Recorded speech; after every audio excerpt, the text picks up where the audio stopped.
Okay, what we're gonna do, guys, we're gonna sit 10k off a target, we're gonna blap it really quick, and then we're gonna warp to the run spot. Does that make sense? Yep. Outstanding. Okay, stand by. So hey guys, here's the deal. They got their Prophecy fleet up, and then Razor also has an Oracle fleet. So we should have some interesting stuff about to happen. So it's going to be like this. We're going to portal through, and at the same time, the triage carriers are going to jump. Just the triage carriers at first. Everyone clear? Let me see. Oh crap. I think... Will we be able to take on Guardians? Yeah, they got 4 Guardians. I don't think we should do this. we can do this. Don't worry about that. Now we're gonna play some fun games. My heart's racing. Fun, relax. All wings align. Primary is the Dominics in 5, 4, 3, 2. Decloak, decloak, decloak. Torpedoes on the Dominics. Dominics, Dominics. Orbit on me, micro warp drives on. We're moving. Secondaries, Vipers, and the Omen. He's in structure. Take him down. Dude, that revelation out now. All units on the ramp. Burn out towards that jump now. All damps on the damnation, all damps on the damnation. Scepter, stay here and tackle prophecies. This is where we fight.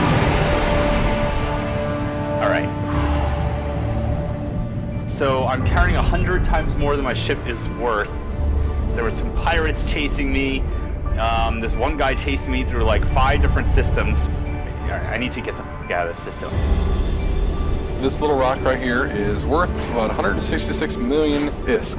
For some people this might not be a big deal, but for me, it's huge.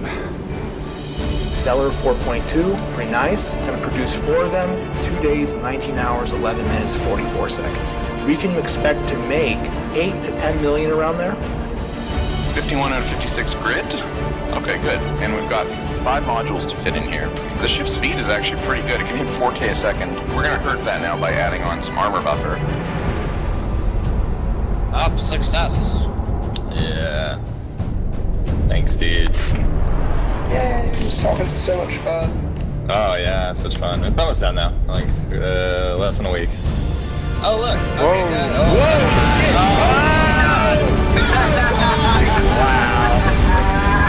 Wow. That is Rexing Kings right there. Archivian silos down, Archivian silos down. Go, go, go, silos down. Portal, portal, primary. Gate is green, gate is green. Sniper skills to long range, you guys BSC. Timer gets idle and green, come on. How do I work this thing? E-War Jones, all E-War Jones on Scott. Why are you decloaking? Patch, so will be the secondary. Oh my god, that's a titan! Let's go, get those bombs out, red group fire, gold group stand by. Come on, boys! Come on, come on, come on, yeah!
What we're trying to do with Flight Sim World is create a platform for the future generation of flight simulation.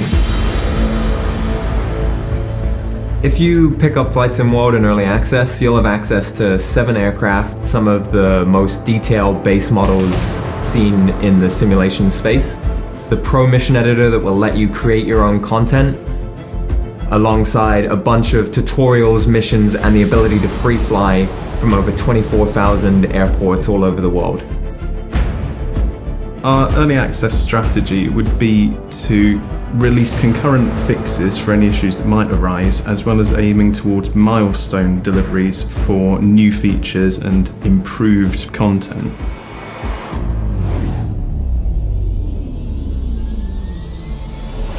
Naturally, we have a roadmap, things that we're really excited to bring into Flight Sim World.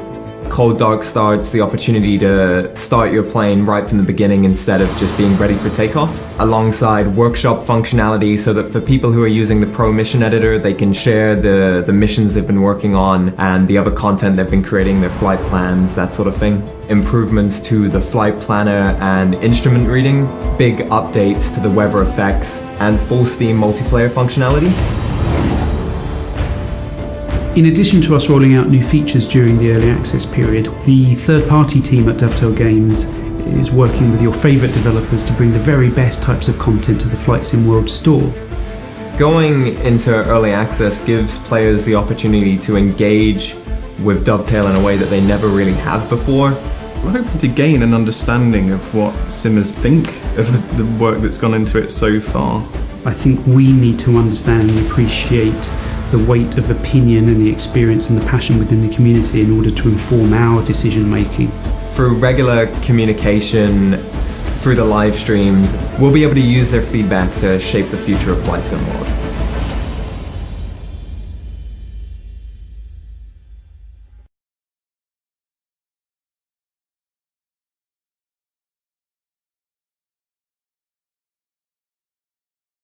Peggy 3.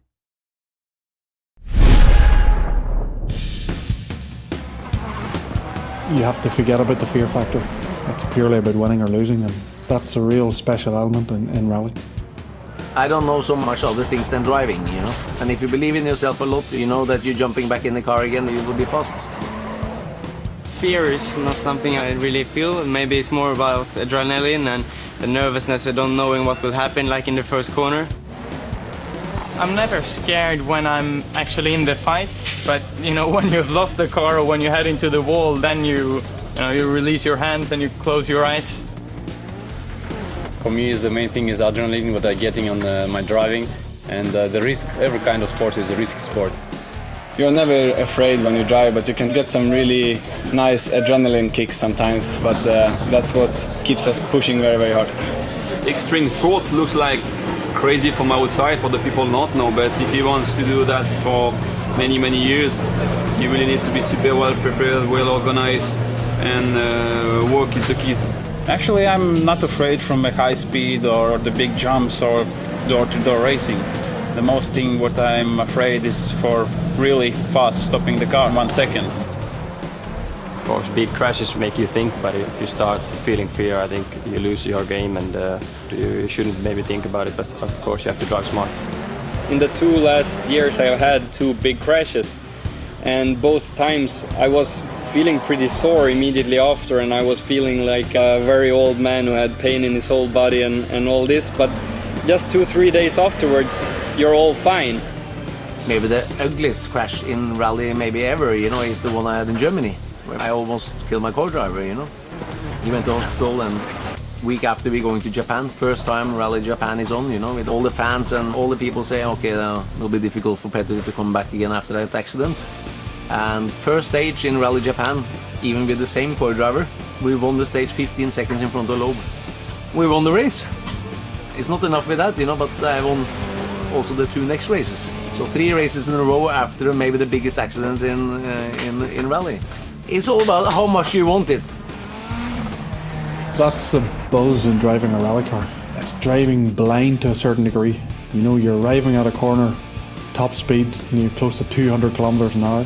Your co-driver tells you it's maybe flat out, and you have to make that instantaneous decision. It's a difference between going off the road, staying on the road, but also it's a difference between winning and losing. For me, in my head, you're always thinking of trying to win. It's all going for the gap and going for the moment.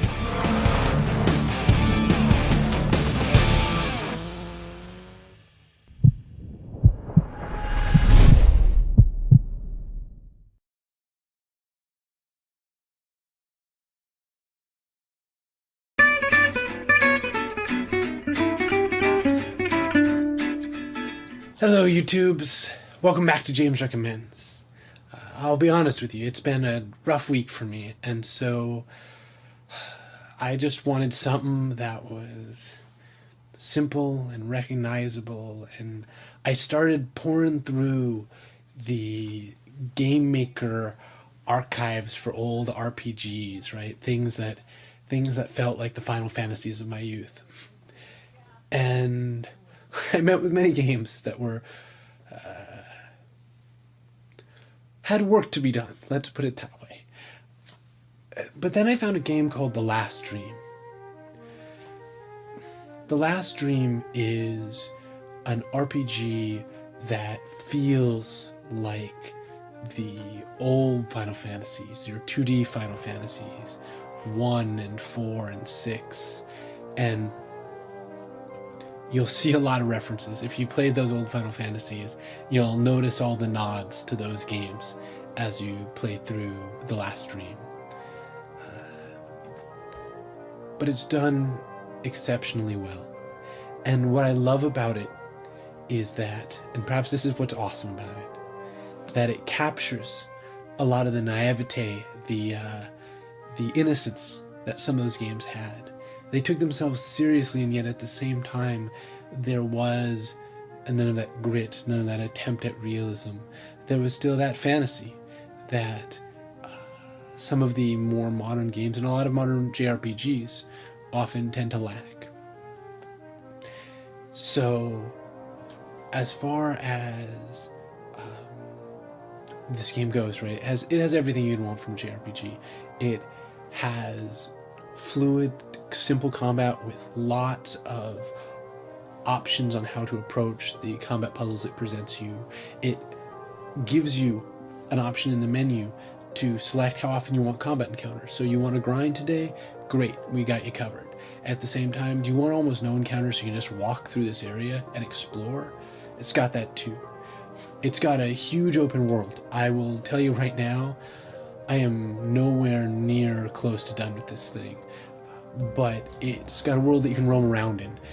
Unlike many more modern JRPGs, which, due to the constraints of the graphics, are limited to either shuffling you down corridors or at least having a fairly laid out sequence of events that your party has to go through. This has large sections of the world that you hit that airship point fairly early on, where you've got a lot to explore and a lot to do, and are free to do it as you see fit, or as you can approach it. I am playing the game on hard, and it's got 2 difficulty levels above that, and I find hard actually challenging, which is to me a very good thing for a JRPG. It actually makes me think through how to solve some of these combat problems that the game presents me. It makes combat interesting and vital in a way that I hadn't experienced in a long time. This game also has an incredibly deep skill and stats system. Instead of your standard JRPG, you level, you get some skills, you get some stats. You assign every single point of stat that you want, and you choose your skills. You buy your skills with a sort of alternate experience system that you get from battle. There's also an enormous crafting system. There's all those things that your 12-year-old self would have just gone bonkers for if they had gotten it in a JRPG, right? And so it's got all those things, and on top of that, while its story is no great shakes, I'm enjoying it, right? It's something that's grabbed me with the mystery, and it's left me with things I want to explore. Who knows if it resolves well? As I said, I'm nowhere near there, but it's got all those pieces. So what's unique about it? Not a damn thing. That's sort of what I love about it. I will be completely frank with you, and if you're looking for a lot of what we do on this show, talking about games that really push the envelope in some way, it's not this game. What this game is just, it takes that form, it takes that core of the JRPG and just executes on it well, right?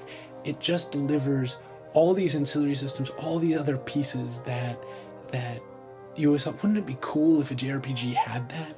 This is clearly a labor of love from the people who made this, because they can't be making a ton of money off of it.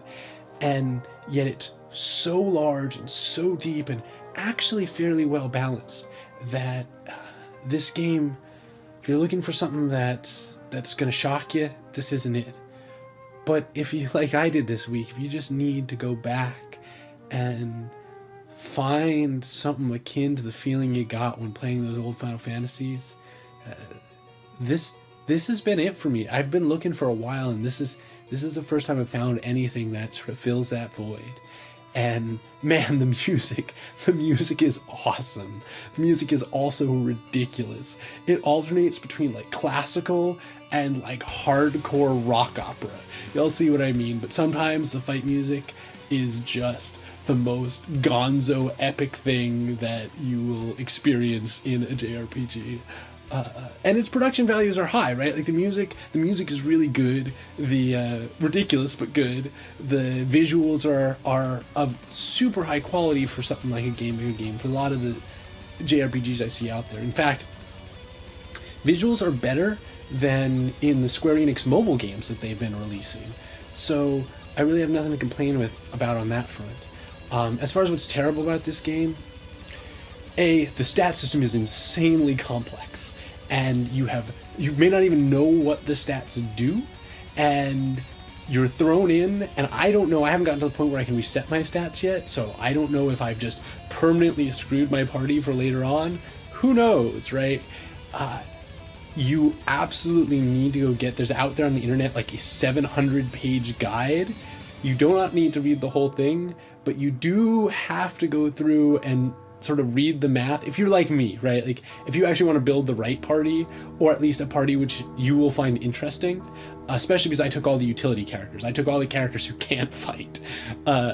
If you want to build to be effective, you're gonna have to go out there and grab the 700-page guide and look at sort of some of the formulas and some of the math that they're doing, because there are like 15 stats and they all have variable costs depending on your character, and they all do multiple things, and there's a lot of good tutorialing in this game, but there's just not a lot of information there within the game about this system. Some of the skills could use better description, etc., etc. That said, I didn't mind that, right? I didn't mind a little bit of cryptic complexity in my game, because I remember feeling that way about the very first Final Fantasy, right? And so I guess what's terrible about this game is, if you don't have 60 to 80 hours to spend, like for me, I may never get through this game. I hope I do. This is one of those games I actually do want to get through in my lifetime. I don't know if I'm ever going to find the time. Also, it is very complex. You're just going to have to roll through that. Although, that said, I jumped right in, right? Didn't do the tutorials, didn't do anything else. Just jumped right in and started playing. The complexity is only if you want to min-max. Which, if you set it to higher difficulties, you're going to find yourself wanting to do, which is kind of exciting. Haven't wanted to do that in a game in a while. Beyond that, I don't really have any other complaints about this game, other than the fact that if you are the person who comes to the show looking for something exciting and radically new, that's just not what this is. This is someone out of love delivering really well on a genre that everybody keeps saying is dead. So if that sounds appealing to you, if you've been looking for a JRPG, an old school, a 2D JRPG, that Final Fantasy that you remember from your young days, then you really should check out The Last Dream. Yeah, so that's it this week. James recommends The Last Dream. See y'all next week.